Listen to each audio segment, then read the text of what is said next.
सच के लिए बेखौफ बेबाक जंग, वर्तमान क्रांति न्यूज 24 के संग।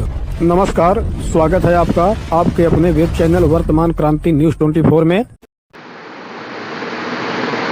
पिछले 2-3 दिनों से कानपुर के सपा विधायक इरफान सोलंकी का नाम सोशल मीडिया पर इतनी तेजी से चर्चा में है कि शायद भारत के प्रधानमंत्री नरेंद्र मोदी की चर्चा उतनी तेजी से नहीं हो रही होगी जितनी तेजी से सपा के विधायक इरफान सोलंकी के नाम की चर्चा हो रही है। इरफान सोलंकी के नाम की चर्चा होने का कारण क्या है, ये जानने के लिए हमें सबसे पहले इस वीडियो पर एक नज़र डालना होगा। और ये विधायक जी ने जो है ये इनको सर्टिफिकेट दिया था। विधायक जी ने इनको सर्टिफिकेट दिया था कि विधायक जी इनको भली भांति जानते हैं, और विधायक जी ने इनको एक बार नहीं कई बार सर्टिफाई किया, और इनके परिवार को ये पार्षद महोदय ने भी सर्टिफाई किया। और उसके बाद हाँ, दिखाना जरूरी है आपको, देख लीजिए, आप खींचिए मत, उसको देख लीजिए। उसके बाद जो है ये आप इसमें बनाएंगे जरूरत पड़ने पे। देखिए ब्लैंक है, ये देखिए, ये ब्लैंक है। इसी ये आप उस दिन पहली बार फर्जी आधार कार्ड आप लोगों ने देखा था, आज दूसरी बार देखिए। तो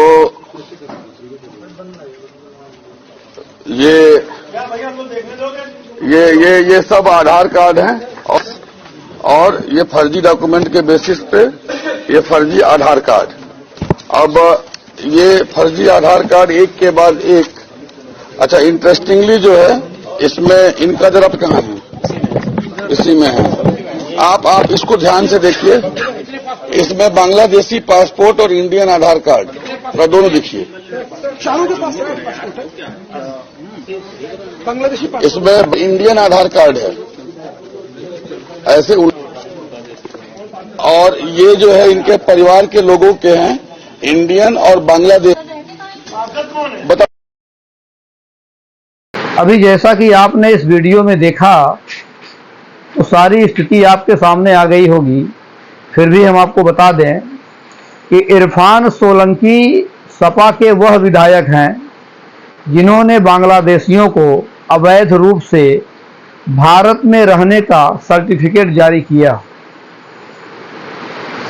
वहां की पुलिस ने इस बात की पुष्टि की है, और लोग इरफान सोलंकी को सोशल मीडिया पर गालियां दे रहे हैं। हिंदुत्व के जो समर्थक हैं, जो भाजपा के समर्थक हैं, वो इरफान सोलंकी को सोशल मीडिया पर पानी पी पी कर गालियां दे रहे हैं।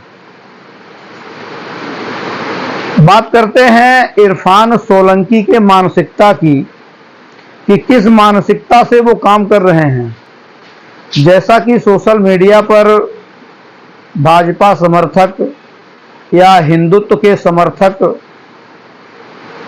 कई पोस्ट सोशल मीडिया पर दौड़ रहे हैं, जिसमें बार बार ये कहा जा रहा है, लोगों को बताया जा रहा है, सचेत किया जा रहा है कि मुस्लिमों का जो टारगेट है वो भारत को गजवाए हिंद बनाने का है। भारत में अवैध रूप से बांग्लादेशियों को, रोहिंग्याओं को, अन्य मुस्लिम देशों के मुस्लिमों को बसाकर भारत को पूर्ण रूप से मुस्लिम राष्ट्र बनाने की जो योजना मुस्लिमों की है, उसकी चर्चा सोशल मीडिया पर तेजी से हो रही है, और इसलिए कई वीडियो भी पोस्ट किए जा रहे हैं। इरफान सोलंकी का यह कारनामा उसी से रिलेटेड है, उसी से जुड़ा हुआ है। अब अगर आप इरफान सोलंकी या भारत या कह लीजिए पूरे विश्व के मुस्लिमों के दृष्टिकोण से देखें तो इरफान सोलंकी ने कोई गलत काम नहीं किया है। उनका टारगेट ही यही है कि जितने भी मुस्लिम हैं उनको भारत में बसा दिया जाए, जो रिफ्यूजी टाइप के मुस्लिम हैं उनको भारत में शरण दी जाए। तो इरफान सोलंकी अपनी जगह पर बहुत सही है। हाँ, यह बात अलग है और इस बात में विशेषता भी है कि वो देश के साथ गद्दारी कर रहे हैं, भारत के साथ गद्दारी कर रहे हैं। उनकी यह योजना, यह मानसिकता राष्ट्रद्रोह को साबित कर रही है। मगर अपनी जगह शरिया कानून की बात करें या इस्लामिक नियमों की बात करें तो इरफान सोलंकी अपनी जगह बहुत सही है। वो अपने धर्म को बढ़ावा देने के लिए, अपने लोगों को बढ़ावा देने के लिए निरंतर यह कार्य कर रहे हैं। अब सवाल यह है कि यदि इरफान सोलंकी अपने धर्म को बढ़ावा देने के लिए यह कार्य कर रहे हैं जो देश हित में नहीं है, तो हिंदुत्व के समर्थक या भाजपा के विधायक या सांसद हिंदुत्व को बढ़ावा देने के लिए वह कार्य कब करेंगे जो देश हित में है। एक घटना की तरफ आपका ध्यान आकृष्ट कराना चाहता हूं। बात सन 2008 की है। भदोही में उस समय हिंदू मुस्लिम दंगा हो चुका था और हिंदू मुस्लिम झगड़े की रूपरेखा आए दिन बन रही थी। बात सन 2008 की है, गौर करिएगा। दैनिक मान्यवर के ब्यूरो चीफ गंगाधर पत्रकार यानी कि मैं, जनसत्ता दैनिक के bureau chief Manoj Pande, Gyanpur police line में उस समय एसपी कार्यालय हुआ करता था और मिर्जापुर रेंज डीआईजी साहब प्रेस वार्ता के लिए सन 2008 में ज्ञानपुर आए हुए थे। जानकारी मिली, सभी पत्रकारों को सूचना दी गई और सभी पत्रकार प्रेस वार्ता में पहुंचे थे। तो दैनिक मान्यवर के ब्यूरो चीफ होने की हैसियत से मैंने एक सवाल किया था उनसे सन 2008 में कि महोदय बताएं कि भदोही जनपद में बांग्लादेशियों के होने की संभावना है या नहीं है, या कितने बांग्लादेशी भदोही जनपद में हैं। तो उस समय उन्होंने जो जवाब दिया था तत्कालीन डीआईजी रेंज मिर्जापुर साहब ने कि भदोही जनपद में 1500 के आसपास बांग्लादेशियों की होने की संभावना है।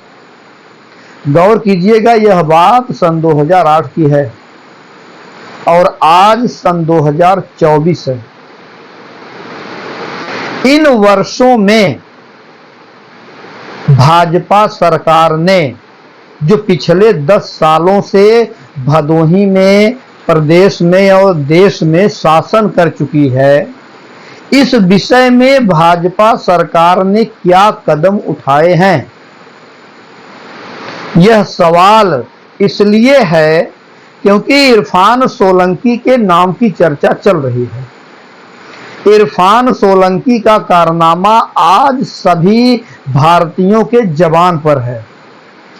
इरफान सोलंकी, जैसा कि मैंने बताया कि वो अपनी जाति और अपने उद्देश्य को ध्यान में रखते हुए बेहतर काम कर रहे हैं। भले ही वो देश के साथ गद्दारी हो, भले ही वो राष्ट्रद्रोह हो, मगर फिर भी वो अपनी जगह सही है।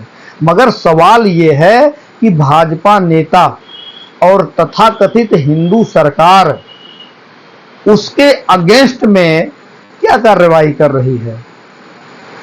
जब सन 2008 में ये गणना दी गई, ये जानकारी दी गई कि भदोही जनपद में 1500 के आसपास बांग्लादेशियों की होने की संभावना है, तो आज सन 2024 में वह स्थिति क्या होगी यह बताने की जरूरत नहीं है।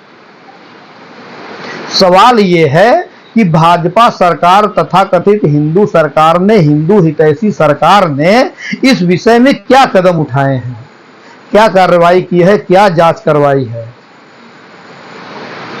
केवल मुस्लिम नेताओं पर उंगली उठाना, मुस्लिम नेताओं पर टिप्पणी करना, उनको दोषी करार देना, उनको गलत साबित करना ही भाजपा का कार्य है, या हिंदू सरकार का बस यही कार्य है कि लोगों को दोषी करार दे दिया जाए? क्या जांच करवाना, कार्रवाई करवाना उनके लिए, उनके हक में नहीं है? इन सवालों का जवाब जनता तथाकथित हिंदू सरकार से स्वयं ले सकती है।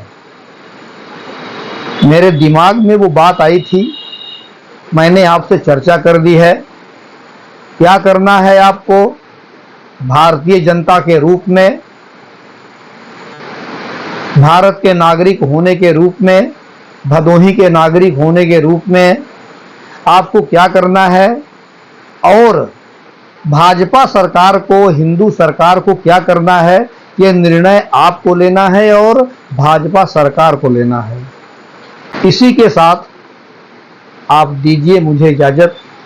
मिलते हैं फिर किसी नए ज्वलंत मुद्दे पर। तब तक के लिए नमस्कार।